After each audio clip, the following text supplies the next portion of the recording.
أهلا بيكم في حلقة جديدة من قعدة روقان. يعني إيه طموح؟ الطموح مش مجرد خطة مكتوبة في نوتة ولا حلم بيتقال قبل النوم. الطموح هو الإحساس اللي بيصحيك من غير منبه، هو الإصرار اللي بيخليك تكمل حتى لما الكل اللي حواليك بيقولولك كفاية كده.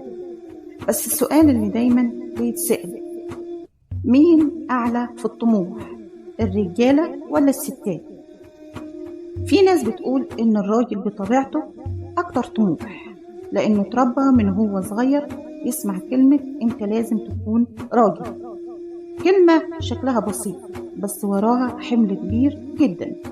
حمل إنه يثبت نفسه، ينجح ويجيب فلوس ويكون مسؤول، يعني دايما في سباق مع الحياة. وفي المقابل البنت اتقال لها من وهي صغيرة خليكي هادية وعقلة وتصرفي بحكمة، بس اوعي تتعبي نفسك. اتربت على فكرة ان الطموح لازم يكون في الحدود، بس هل ده فعلا خلى الست اقل طموح ولا خلى طموحها اعمق واهدى واصعب في القياس؟ خلينا نحكي عن مشهد بسيط. في بنت قاعدة على مكتبها الساعة 2 بالليل بتراجع مشروعها لأول مرة قبل العرض الصبح، وفي راجل في نفس اللحظة بيشتغل في ورشة وبيحاول يظبط قطعة أخيرة قبل ما يسلمها الصبح. الاتنين مش نايمين، الاتنين بيحاربوا، بس كل واحد فيهم بيحارب في معركة مختلفة. الراجل بيحارب علشان يثبت نفسه قدام المجتمع، والست بتحارب علشان تثبت إن ليها مكان أصلا في المعركة دي. في فرق بين اللي بيجري علشان يثبت نفسه وبين اللي بيجري علشان ياخد تصريح إنه يجري، وده في رأيي بيخلي طموح الست أوقات بيكون أعمق وأوجع وأصدق. بس خلينا منصفين، الرجالة برضو بيتحملوا مسؤوليات مش سهلة وبيعيشوا تحت ضغط متواصل من فكرة الراجل لازم يكون ناجح، حتى لو تعبان، حتى لو خايف، وحتى لو تايه. الست في طموحها بتفكر في المعنى، والراجل في طموحه بيفكر في النتيجة. الست عايزة تحقق نفسها علشان تحس إنها عايشة حياة ليها معنى، مش بس شغل وفلوس. الراجل عايز يحقق علشان يثبت إنه قادر وإنه قدها زي ما يتقال.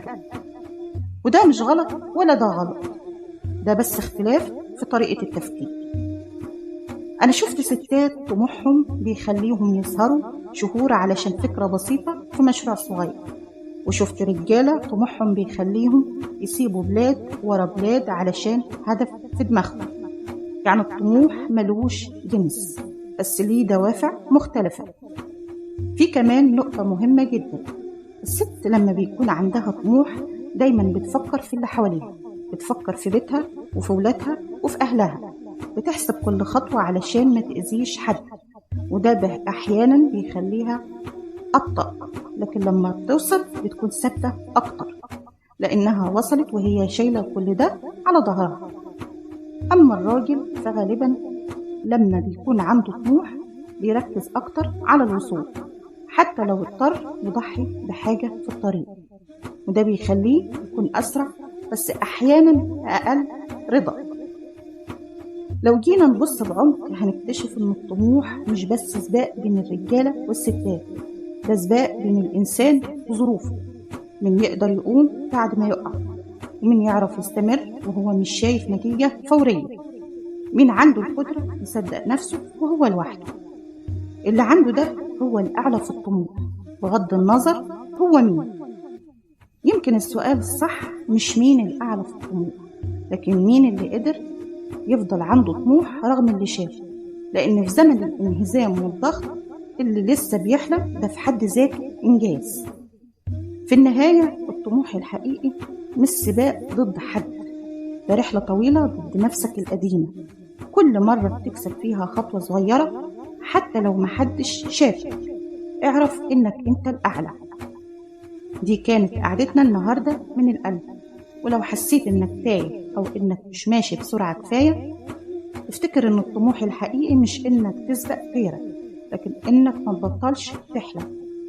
كنت معاكم في قعدة روقان. أشوفكم في قعدة جديدة وموضوع يروق القلب من جديد. سلام.